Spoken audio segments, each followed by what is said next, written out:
বালিকা উচ্চ বিদ্যালয় আদাবর ঢাকার, এবং সেই সাথে উপস্থিত রয়েছেন আমাদের শ্রদ্ধেয় শিক্ষকগণ এবং আমার প্রান্তীয় শিক্ষার্থীরা। প্রত্যেককে ঈদে মিলাদুন্নবীর শুভেচ্ছা এবং সালাম জানাই। আজকে আমাকে আলোচনা করার জন্য দায়িত্ব দেওয়া হয়েছে।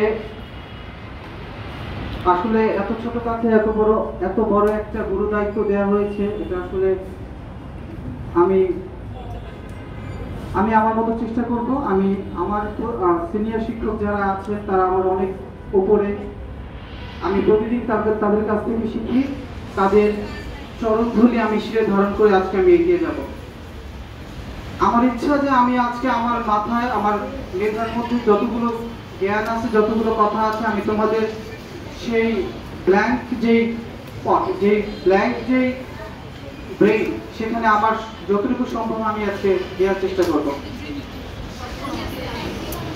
আজকে আমার বিষয় হচ্ছে যে ইসলামের শান্তি, প্রগতি, সৌহার্দ্য ও সহিষ্ণুতায় হযরত মুহাম্মদ সাল্লাল্লাহু আলাইহি সাল্লামের অবদান।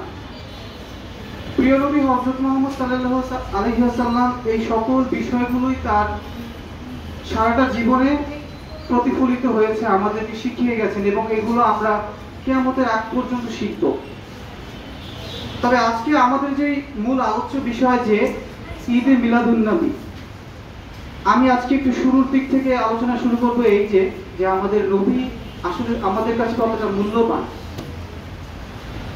পৃথিবী যখন সৃষ্টি হয়, সৃষ্টি হওয়ার 1000 বছর আগে আমাদের সৃষ্টিকর্তা মহান রব্বুল আলামিন তিনি সকল নবীদেরকে নিয়ে 2টা সেমিনার করেছিলেন। একটা করেছিলেন আমাদের প্রিয় বান্দাদেরকে নিয়ে, এবং আরেকটা সেমিনার করেছিলেন তার সকল নবীদেরকে নিয়ে।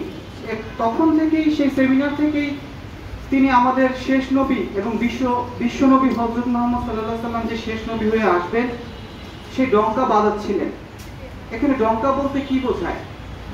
তোমাদের বাংলা বইতে আমি কোন ক্লাসে পড়িয়েছিলাম যে দামামা, ডঙ্কা, ক্লাস 9-এ। এটা হচ্ছে এক ধরনের প্রশংসা।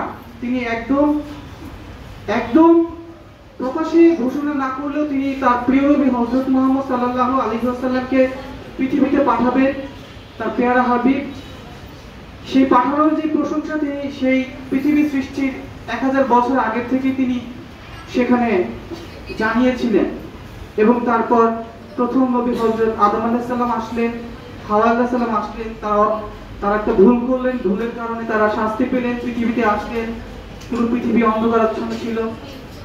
তারা আবার মিলিত হলেন, 350 বছর কান্নাকাটি করলেন, কিন্তু তাদের ক্ষমাটা হয়েছিল একমাত্র প্রিয় নবী হযরত মুহাম্মদ সাল্লাল্লাহু আলাইহি ওয়াসাল্লামের নামের গুণে।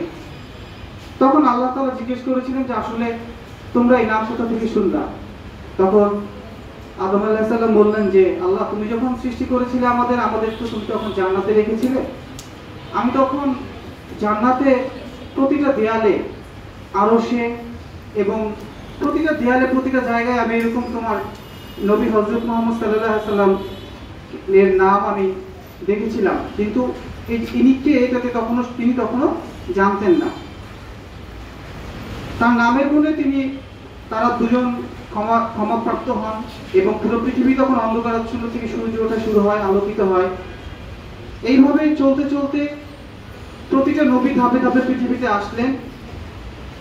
আসার পরে শেষ নবী আমরা পেলাম।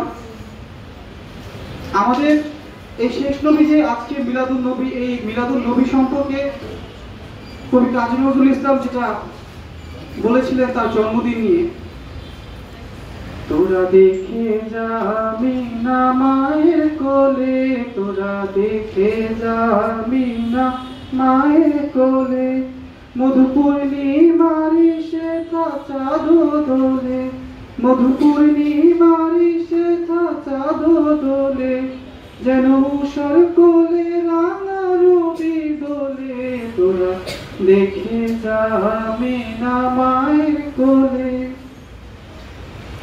যখন হযরত মুহাম্মদ সাল্লাল্লাহু আলাইহি ওয়াসাল্লাম পৃথিবীতে আসবেন, যখন তিনি তার মায়ের গর্ভে 3 মাস, তখন তার বাবা মারা যায় শ্যাম দেশে বাণিজ্য করার সময়, এবং তাকে আর দেখতে তাকে হযরত মুহাম্মদ সাল্লাল্লাহু আলাইহি ওয়াসাল্লাম তো কখনো দেখেন নাই। তো তখন হযরত মুহাম্মদ সাল্লাল্লাহু আলাইহি ওয়াসাল্লাম আমাদের বিশ্বনবী যখন মায়ের গর্ভে আসেন, প্রথম যেদিন এই সংবাদটা মা আমিনা যখন পেলেন, তখন পুরো দুনিয়া তাকে সালাম দিচ্ছিল।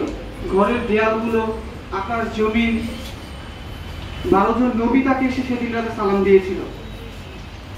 তো তখন তিনি গর্ভে ছিলেন, তো গর্ভে থাকা অবস্থায় তার শরীর থেকে একটা এত জান্নাতি সুঘ্রাণ ছড়াচ্ছিল, সে যেখান দিয়ে হেঁটে যাইতো সেখানেই সেই সুঘ্রাণে মানুষ পাগল হয়ে যেত। কি ব্যাপার, একজন বিধবা নারী সে সুঘ্রাণ ব্যবহার করছে। এই যে তখনকার দিনেও কোনো বিধবা নারী এখনো ব্যবহার করতে পারে না, বিধবা নারী সুঘ্রাণ তখনকার দিনেও ব্যবহার করার মতো বিধি ছিল না, বিধান ছিল না। তো এইটা সবাই তার আশেপাশে যারা ছিল তারা এটা নিয়ে আলোচনা সমালোচনা শুরু করছে, যেটা মানুষের কাজ, যে একজন বিধবা নারী সেটা কিভাবে করে। তো হযরত তোমার মুহাম্মদ সাল্লাল্লাহু আলাইহি ওয়াসাল্লামের যে দাদা ছিল আব্দুল মুত্তালিব, তার কাছে সংবাদটা আসলো এবং সে তার পুত্রবধূকে কিভাবে জিজ্ঞেস করবে। সে তার স্ত্রীকে বলল, মা আমিনার শাশুড়ি। তো এখন এমন একটা, যেখানে আব্দুল মুত্তালিব ছিল সেই কুরাইশ বংশের সর্দার, সেখানে তার পুত্রবধূর ব্যাপারে একটা সমালোচনা, সেটা সে কিভাবে এটাকে হ্যান্ডেল করবে। তো ডাকলো পুত্রবধূকে মা আমিনাকে, যে মা আমিনা, কি ব্যাপার, তুমি এমন কি খুশবু, এটা কোথায় পাও, কিভাবে এত সুন্দর ঘ্রাণ তোমার শরীর থেকে আসে, তুমি একজন বিধবা নারী, কেন তুমি এটা ব্যবহার করো। তখন মা আমিনা বলতেছে, বাবা, আমার নিজের সুঘ্রাণ না, আমার গর্ভে যিনি এসেছেন এটা তার সুঘ্রাণ। যেদিন তিনি আমার গর্ভে আসেন সেদিন থেকে আমি এই সুঘ্রাণটা পাই। যেদিন তিনি গর্ভে আসেন সেদিন রাতে থেকে আমার ঘরের দেয়াল, আসমানের চাঁদ, তারা, সূর্য এরা এসে আমাকে সালাম দিয়েছে। তো এরকম যখন তিনি গর্ভে থাকা অবস্থায় শুধু এই একটা বিষয় না, আরো অনেক অলৌকিক ঘটনা ঘটেছিল। যখন এই মা আমিনা হযরত মুহাম্মদ সাল্লাল্লাহু আলাইহি ওয়াসাল্লাম গর্ভে নিয়ে যখন বাইরে বেরোতেন, তখন তো গরু যে উত্তপ্ত গরম, তিনি যেখানে পা দিতেন সেই উত্তপ্ত গরম শীতল হয়ে যেত। যে তিনি গরম পাথরের উপরে পা দিতেন, সেই পাথর শীতল হয়ে যেত। রোদের মধ্যে বাইরে বেরোলে আকাশ থেকে মেঘের ছায়া তাকে ছায়া দিত। এভাবে অলৌকিক ঘটনা ঘটতেছিল এবং মা আমিনাও অবাক হচ্ছিল যে আসলে কে আমার গর্ভে আসছেন। যখন কুয়া থেকে হযরত মুহাম্মদ সাল্লাল্লাহু আলাইহি ওয়াসাল্লাম গর্ভে